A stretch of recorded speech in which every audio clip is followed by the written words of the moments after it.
The village of Blackthorn nestled at the edge of a dense and ancient forest, shrouded in mystery and fear. For generations, the villagers had whispered tales of creatures that lurked within the shadows, waiting to pounce on the unsuspecting. Among these whispered fears, none struck as much terror as the legend of the werewolf. As the sun dipped below the horizon, casting long shadows across the cobblestone streets, the village was gripped by an unease that had lingered for weeks.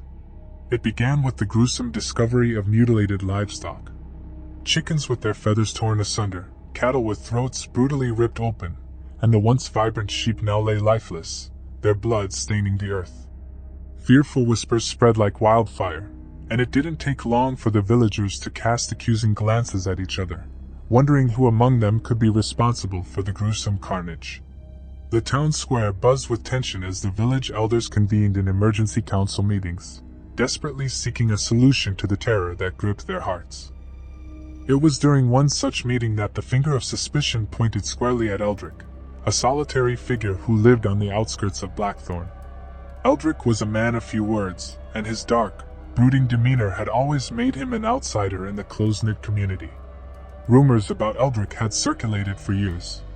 Whispers of his strange nocturnal habits, his affinity for the eerie howls of the wolves that roamed the nearby forest, and the unsettling gaze that seemed to pierce through the soul of anyone who dared to meet his eyes.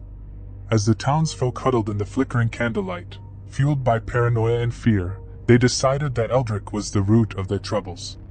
Word spread like wildfire, and soon a mob armed with torches and pitchforks gathered outside Eldrick's modest cottage. The air was thick with tension as the villagers pounded on his door, demanding justice for the terror that had befallen their village. Eldrick, his eyes filled with a mix of defiance and resignation, opened the door to face the accusers. "You are the one who brings the curse upon us," declared the blacksmith, his face contorted with rage. "Confess, foul creature, and we may spare you a swift death." Eldrick remained silent, his gaze piercing through the crowd. The tension in the air grew heavier as the villagers, fueled by a collective fear that seemed to hang like a pall, seized him and dragged him to the town square. A makeshift trial was hastily convened, with the village priest presiding over the proceedings, invoking the name of the Almighty in the pursuit of justice. The accusations were flung at Eldrick like stones, each villager recounting their suspicions and grievances. The evidence, circumstantial at best, was woven together into a damning tapestry of fear and paranoia. Eldrick, his hands bound, stood stoically as the murmurs of the crowd rose to a fevered pitch. The village priest raised his hand for silence, his eyes reflecting the flickering flames of the torches that surrounded the makeshift tribunal. "Eldrick," he intoned solemnly, "you stand accused of being a servant of the devil, a creature that transforms into a beast by the light of the full moon. The evidence against you is overwhelming, and the good people of Blackthorn demand justice." Eldrick's gaze never wavered, and he spoke in a voice that sent shivers down the spines of those who listened. "I am no creature of darkness. I am but a man who seeks solace in the quiet of the night. Judge me if you must, but know that the blood on my hands is not that of the innocent." The verdict was swift and harsh. Eldrick was declared guilty of lycanthropy, the curse of the werewolf. The villagers, their eyes ablaze with righteous fury, dragged him to the center of the town square, where a hastily constructed pyre awaited. The flames licked the night sky as Eldrick was bound to the stake, his eyes never leaving the accusatory faces that surrounded him. As the first tendrils of smoke rose, a haunting howl echoed through the forest, sending a chill through the assembled crowd. The moon, full and luminous, cast an eerie glow upon the scene, heightening the sense of dread that hung in the air. The villagers, their resolve tested by the unnatural atmosphere, watched in morbid fascination as Eldrick's body convulsed. The transformation was swift and agonizing. Eldrick's bones cracked and shifted, his body contorting into a grotesque form. The crowd gasped as fur sprouted from his skin, and his once human features twisted into the snarling visage of a wolf.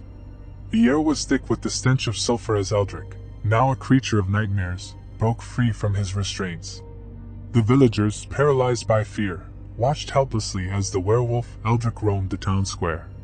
His eyes, once filled with human emotion, now glowed with an otherworldly malevolence. The first victim fell with a scream, the werewolf's claws tearing through flesh and bone.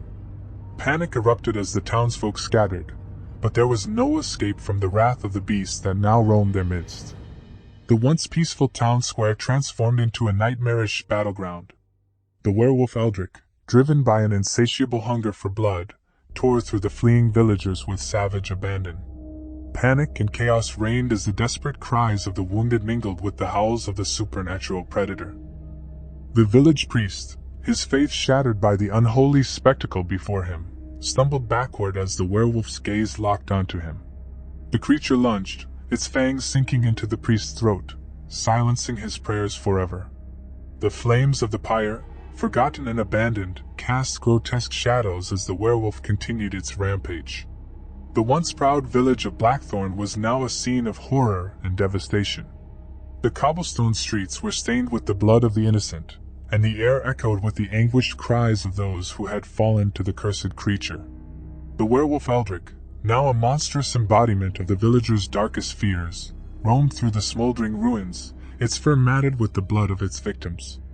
As dawn approached, the werewolf Eldrick retreated into the shadows, leaving behind a town that had been irrevocably scarred by the night's unspeakable horrors. The survivors, huddled in fear and mourning, vowed never to speak of the events that had unfolded. The once thriving village of Blackthorn had become a ghost town, its streets haunted by the echoes of the werewolf's savage rampage. Legend has it that on the anniversary of that fateful night, the howls of the werewolf Eldrick can still be heard, carried by the wind through the overgrown ruins of Blackthorn. The forest, once a source of mystery and fear, now stands as a silent witness to the tragedy that befell the cursed village. The tale of Blackthorn serves as a chilling reminder that, in the pursuit of justice, one must be cautious not to awaken the very horrors they seek to vanquish.